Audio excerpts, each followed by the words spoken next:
Nos da mucho gusto hacer contacto con la periodista mexicana Valentina Larraqui, quien hace unos días recibió un reconocimiento muy especial del Papa Francisco junto con el periodista Philippe Pulela de la agencia Reuters, y nos da mucho gusto que tome estos minutos para platicar con el público de Radio Anáhuac, de Cultura y Punto, de la Universidad Anáhuac. Valentina, bienvenida, muy buenos días, buenas tardes para ti allí en Roma.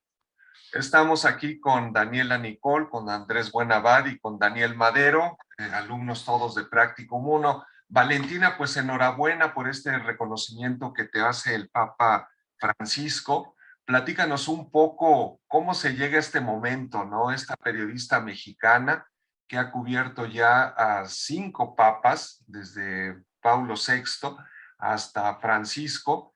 ¿Cómo se llega a este momento, este reconocimiento inédito, esta condecoración, Valentina? La verdad ni yo lo sé, Arturo. Bueno, fue una sorpresa total.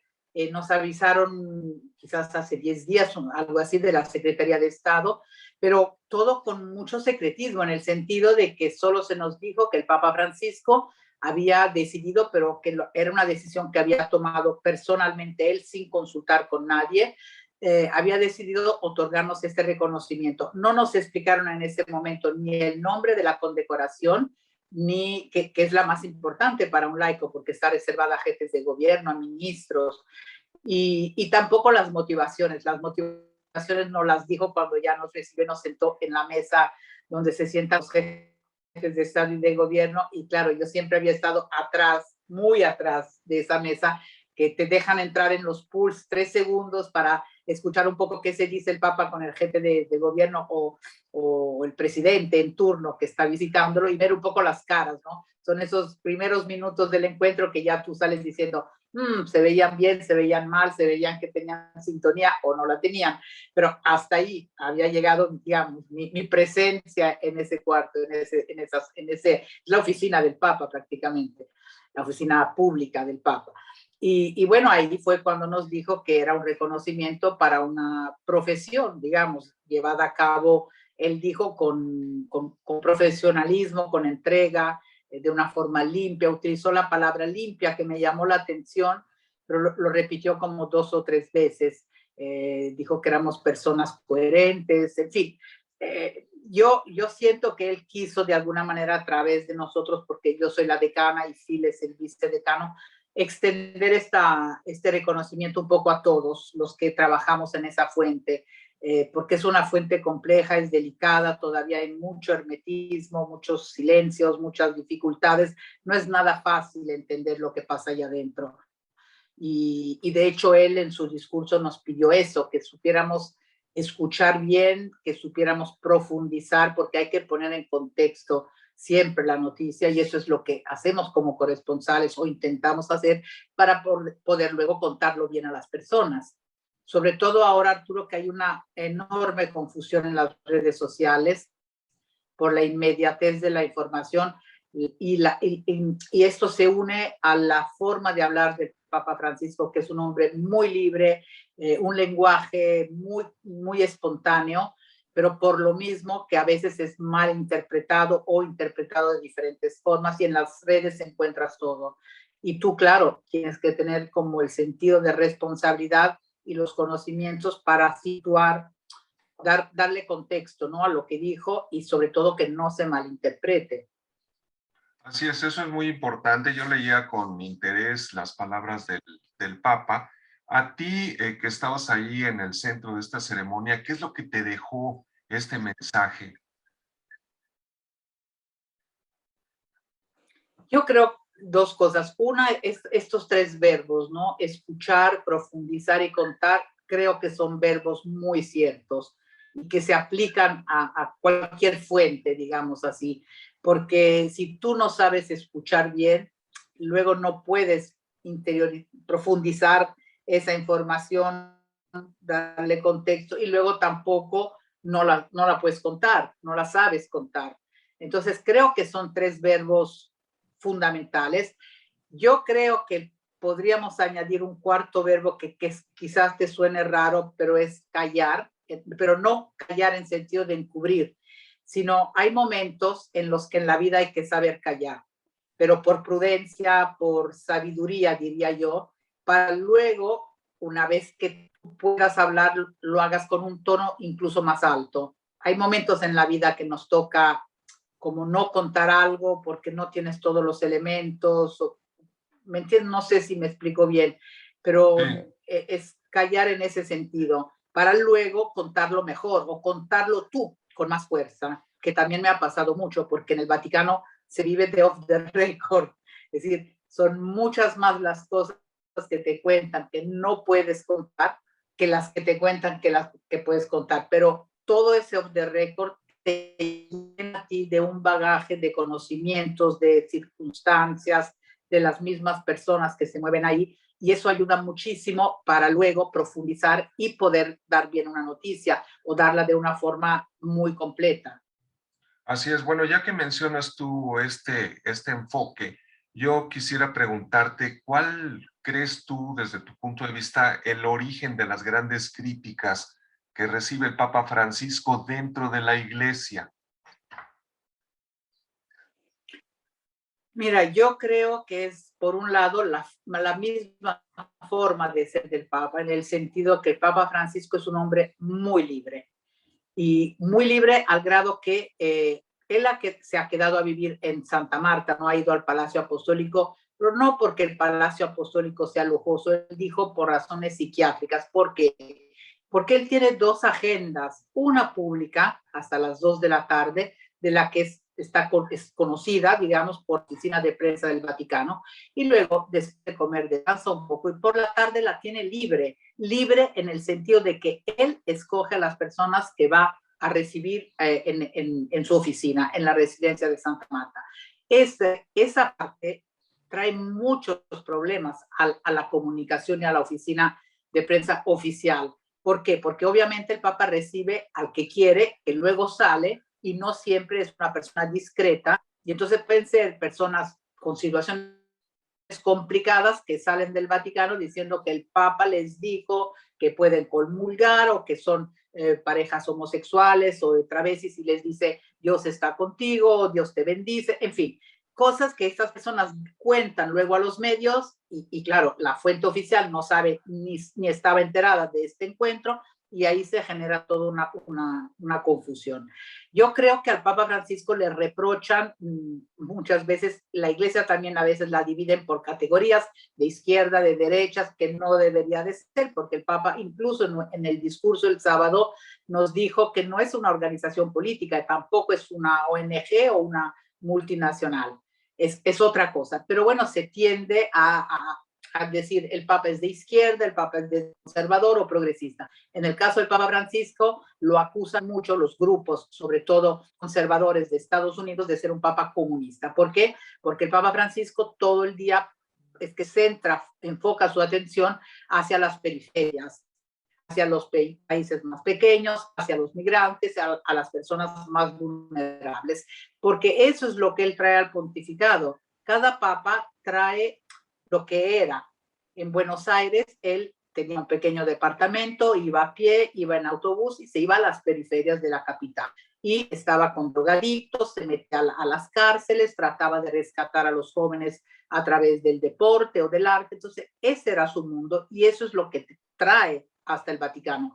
Como Juan Pablo II, que traía todas las persecuciones del régimen comunista en contra de la Iglesia Católica, o la Guerra Fría, en fin, cada uno trae lo que ha vivido, ¿no? Entonces, claro, el Papa Francisco tiene una atención que muchos consideran exagerada hacia el más débil. Para él, y en el frente, digamos, de la doctrina, para él es más importante la oveja perdida que las 99 ovejas que ya están dentro de la iglesia. Por lo tanto, las personas que tienen situaciones que antes se calificaban de irregulares, porque a lo mejor son matrimonios divorciados, etcétera, para el Papa todos son iguales. Es decir, es más, estas personas necesitan todavía más atención y necesitan sentir que la iglesia está abierta, es acogedora.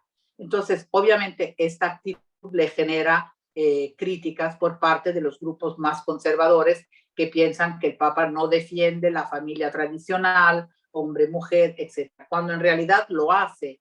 El Papa no ha cambiado la doctrina, lo que ha cambiado es, o intenta cambiar, es la mentalidad, el acercamiento a las diferentes situaciones. Entonces, claro, todo esto le valen críticas, digamos. Pues sí, sí, cada papa llega con su toque, con su enfoque, con toda su preparación. Lo hemos visto con los tres últimos papas, cada uno tiene su marca y su enfoque. El del Papa Francisco, pues lo defines tú perfectamente aquí, Valentina. Yo quisiera ceder la palabra aquí a Daniela, que tiene una pregunta, y después a Andrés y a Daniel. Adelante, Daniela. Bueno, a mí me gustaría platicar un poco más sobre cuando empezó, que comenzó como periodista muy joven a los 19 años. Yo quisiera saber cómo fue para usted el adentrarse en un mundo tan rígido por los hombres y sobre todo hombres mayores que pues por su corta edad la creían un poco incapaz de tal vez de laborar en el periodismo y pues saber qué tan difícil fue para usted pues en realidad ser un ejemplo a seguir para nosotras las jóvenes que nos estamos adentrando en este mundo. Mira, muy complicado porque cuando yo llegué en la oficina de prensa de la Santa Sede eran todos hombres y como tú bien dices, si yo tenía 19, ellos tenían mínimo 40, 50, porque ser vaticanista era como llegar a una meta y eran hombres, eran todos hombres y de esa edad. Entonces, obviamente, me veían como algo raro. La cosa sorprendente es que la sala de prensa del Vaticano sí me dio la acreditación, pero cuando yo entraba a la sala de prensa del Vaticano, nadie me saludaba. Me empezaron a saludar después del primer viaje de Juan Pablo II a México, cuando viajamos con él. Esos periodistas pues fueron a México y vieron que yo estaba al aire todo el día. Entonces descubrieron que a pesar de ser joven y mujer, trabajaba. Y a la vuelta ya me saludaron y ya me incorporé con ellos. Lo más raro fue la Asociación de la Prensa Extranjera, donde, entre otras cosas, voy en media hora, que durante 3 años me negó la acreditación y enviaban cartas a mis jefes a Televisa diciendo, es imposible que una mujer joven sea corresponsal. Y mis jefes devolvían las cartas contestando una y otra vez, pues para Televisa es así, tenemos mujeres jóvenes como corresponsales. Pues no hubo forma. 3 años más tarde me aceptan, pero con la segunda, hay 2 categorías, la de profesional, digamos, completa y la de, aquí se llama publicista, como si fuera de segunda división, digamos, como que si no fueran tan seguros de que eres realmente un periodista. Y bueno, me aceptaron con esa segunda categoría. A los 3 meses yo iba todas las tardes a la prensa extranjera, tenía mi mesita, todo el día estaba ahí trabajando, sobre todo en las tardes por el cambio de hora, y a los 3 meses me vinieron a pedir una disculpa diciendo, pues nos hemos equivocado, vemos que tú en realidad trabajas todo el tiempo. Y me pasaron a la otra categoría. A los 11 años me volví presidenta de esa asociación. Entonces, fue muy complicado, pero lo que yo les podría decir a las jóvenes que hoy quieren ser periodistas es que hay un solo camino para lograr ser aceptadas y bien. Es el trabajo. Es el trabajo, es la entrega, es la seriedad, nunca elegir los caminos fáciles, es la preparación que uno tiene y es el trabajo, es que no hay de otra, porque ahí ya te ganas el respeto, ya sea de hombres que mujeres. Y ahí abriríamos otro tema porque desafortunadamente cuando yo fui presidenta, las que más se opusieron a mi presidencia fueron mujeres.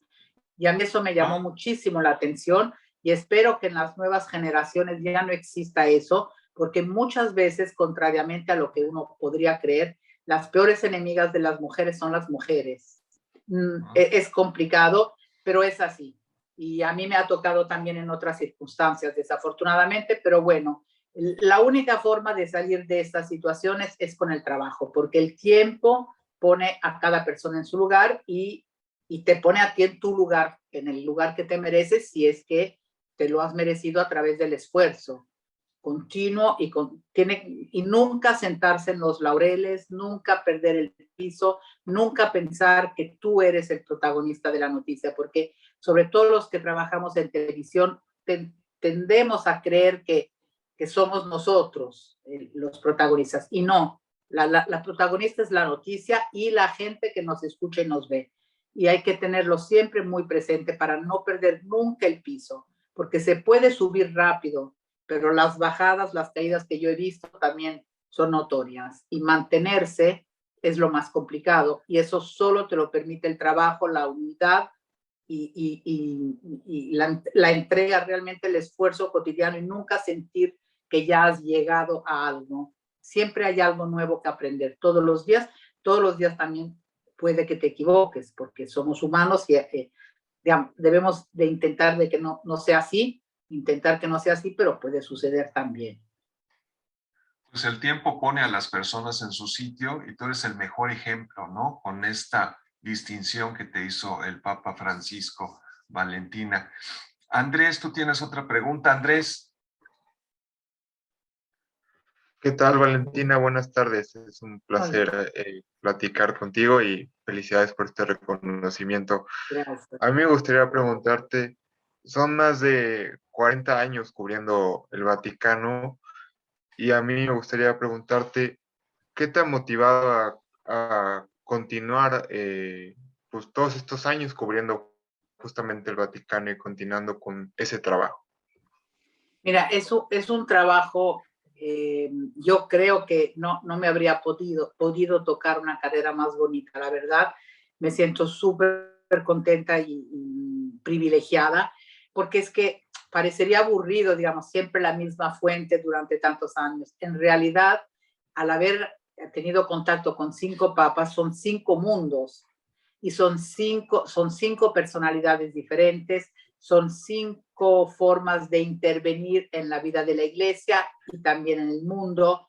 Entonces, y no es solo una fuente religiosa, es mucho más, porque cuando tú viajas con un papa, ese papa es un jefe de Estado, entonces va a un país también como jefe de Estado. Tú tienes que estar enterada de la historia, de la situación política, económica, social de ese país en ese momento. ¿Por qué?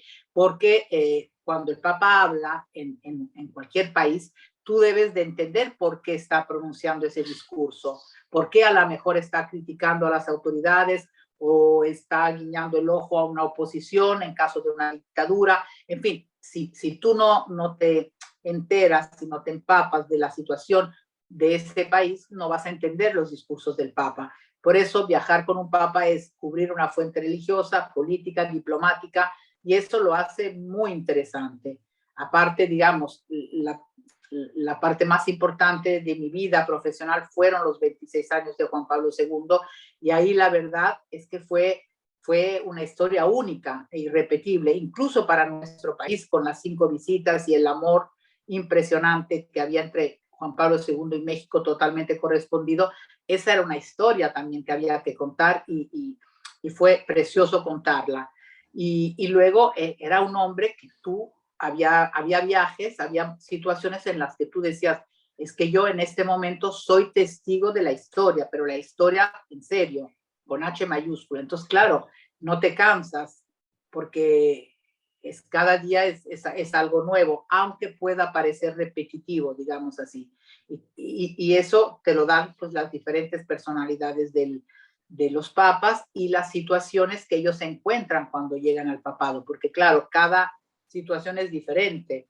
La de Juan Pablo II fue muy diferente a la del Papa Benedicto, en la que le estallaron todos los escándalos de pedofilia, que no eran de su responsabilidad, venían desde hace decenios, pero les explotan, le estallan a él. Entonces, claro, toda la manera en la que un papa tiene que lidiar con eso. Y luego el Papa Francisco, pues el primer papa latinoamericano de la historia, con todas estas peculiaridades, digamos, o este sentido de libertad tan fuerte que tiene el papa, ¿no? Entonces, la verdad, no es aburrido, y es al contrario, creo que ahí hay un estímulo constante, porque aparte tienes que seguir, pues surgen nuevas situaciones, nuevos documentos, nuevas formas de comunicar, y tienes que estar siempre como al día para poder obviamente informar de la mejor forma posible. Muy bien, Daniel. Hola Valentina, buenos días. Muchas gracias por darnos este tiempo. Y igual quería preguntar, de hecho, viene de la mano con lo que estaba hablando al principio usted de como la crítica, toda esta crítica que se hace hacia las acciones ahorita del Papa Francisco y lo que venía hablando de los escándalos que puede llegar y puede no llegar a tener la iglesia. Y, y yo lo quiero comentar porque pues aquí en México la religión, el fútbol y la política pues, son los tres temas tabús que se tienen en la cultura y no es una cultura fácil de transmitir un mensaje o para que o la sociedad lo entienda fácilmente. ¿Cómo usted transmite estos mensajes de nota roja, ya sea en cuestión de sexo, en cuestión de la comunidad LGBT, en cuestión como de críticas o polémicas que tiene, como nos comentaba el Vaticano, ya sea de pedofilia, cuestión de cualquier otra pues, nota roja? ¿Cómo le hace para poder transmitirle a una cultura mexicana estas noticias para que no se haga, pues como le comento, tabú o no se haga un malentendido, ya que la cultura mexicana pues, es una cultura difícil de entender este tipo de cosas? Mira, yo lo que he tratado de hacer es algo que también me decía siempre el licenciado Jacobo Zabludowski, es que él siempre decía, nosotros como personas de la televisión entramos en las casas de las personas. Muchas veces, quizás hoy es diferente la situación de lo que era hace 40 años, porque pues todos ustedes ven mucho más por internet, en los tablets, en las computadoras, pero antes pues las familias se reunían a comer, a cenar y estaba la tele prendida y el noticiero. Entonces él siempre decía, nosotros entramos a las casas de los demás y tenemos que ser respetuosos de los que nos están viendo y escuchando. Esa idea es una idea que me ha guiado mucho en el sentido de que hay que decir toda la verdad, todo lo que sucede, por escabrosa que sea. Los escándalos de abuso sexual, pues es un tema muy escabroso, o los supuestos apoyos del Papa Francisco a la comunidad de las parejas homosexuales, en fin, que ahí también se ha creado una enorme confusión. Pero yo creo que lo que yo he intentado hacerlo es con un lenguaje claro pero respetuoso, nunca de agresión a la iglesia, porque primero con la agresión no ganas nada. Yo creo que a veces puedes ganar mucho más con un lenguaje respetuoso y tranquilo, puedes decir mucho más y levantar mucho más la voz que con siendo maleducado, agresivo o atacar por atacar. Eso a mí es que no me va, no me gusta, nunca, no estoy acostumbrada. Sobre todo porque siempre he pensado que la gran mayoría de las personas en México son católicas, tienen respeto hacia la religión y tienen sus propias creencias. Entonces, creo que hay que ir con contacto, vamos a decir así, con respeto y contacto de las personas que nos están escuchando, sin por eso omitir, obviamente, lo que está sucediendo. No bajar, obviamente, en los detalles de nota roja, amarilla, etcétera, porque tampoco no son esos los temas, pero mi forma de actuar en este sentido creo que ha sido el respeto por las personas que nos están escuchando, sin ocultar las cosas, pero decirlas con un tono, digamos, no ligero, pero no agresivo, digamos. No, yo no estoy aquí para denunciar o ser la que denuncia. A mí me pagan por informar. Entonces yo digo, ha pasado esto, hay este escándalo, los culpables supuestos, porque siempre hay que decir supuestos responsables, supuestos culpables, hasta que no haya un juicio y se demuestre que no lo son. Y bueno, esta es la situación. La iglesia dice esto, el Vaticano dice esto, las víctimas dicen aquello. Y no es mi rol, digamos así, yo no soy opinionista, yo soy reportera. Tengo que dar los hechos y sin opinar, digamos así, porque ese no ha sido mi trabajo como corresponsal. Y hacerlo con el mayor tacto posible, que creo que es lo que de alguna manera me han reconocido también en México. La gente que me sigue siempre me ha dicho, bueno, tú nos cuentas, pero lo haces con un estilo propio, respetuoso, con aras de atacar por atacar, digamos así. Y la iglesia probablemente reconoce eso también, que sin ocultar nada, pues no he sido una persona agresiva por ser agresiva. Creo, más o menos creo que eso ha sido lo que me ha guiado. Le recuerdo al público que estamos platicando con la periodista mexicana Valentina Lasraki, a quien el Papa Francisco recién otorgó una distinción, la condecoración pontificia, en reconocimiento a su trabajo, y como lo dice ella en esta plática, es un reconocimiento a la labor del periodista en el mundo.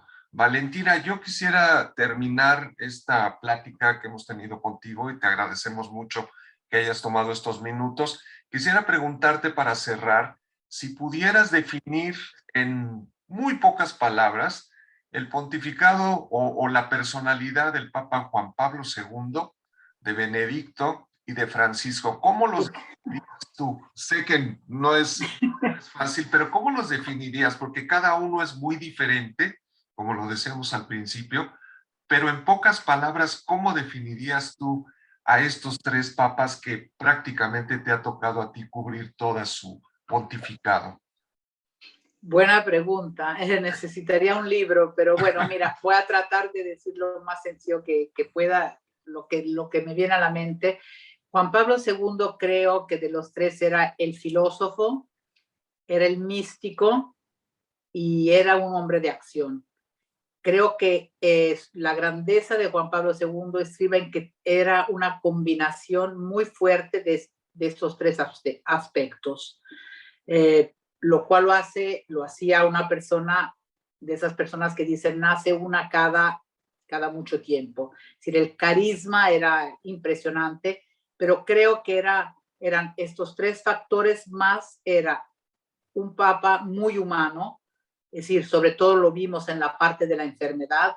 Era un hombre que compartía sin ningún tipo de tabú, que acabó con los tabúes sobre la enfermedad, sobre la salud del Papa, y que lo enseñaba todo, los momentos buenos, malos, ese via crucis en vida que le tocó vivir, y así como los momentos históricos o felices. El Papa Benedicto es el teólogo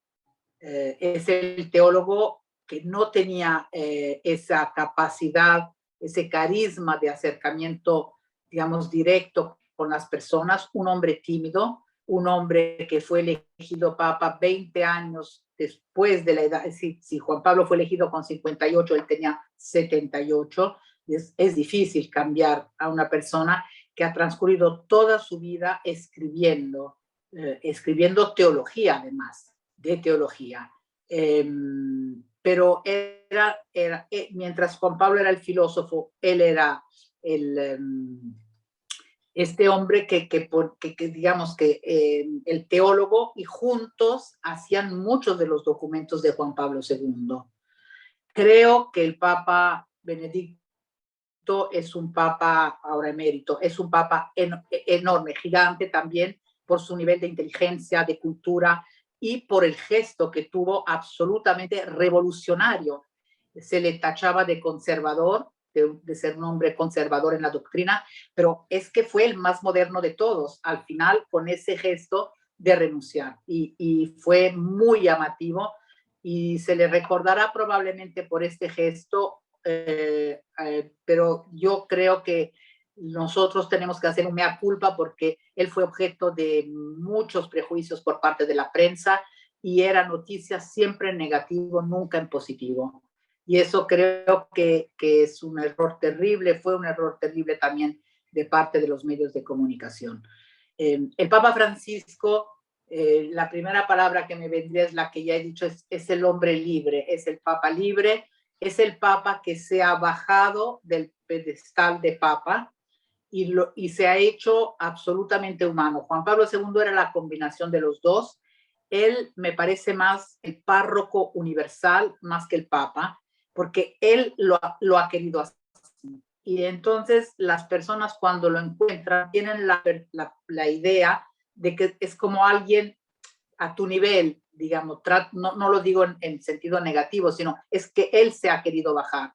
Y eso, claro, le da una plataforma, una posibilidad de acercamiento con las personas impresionante.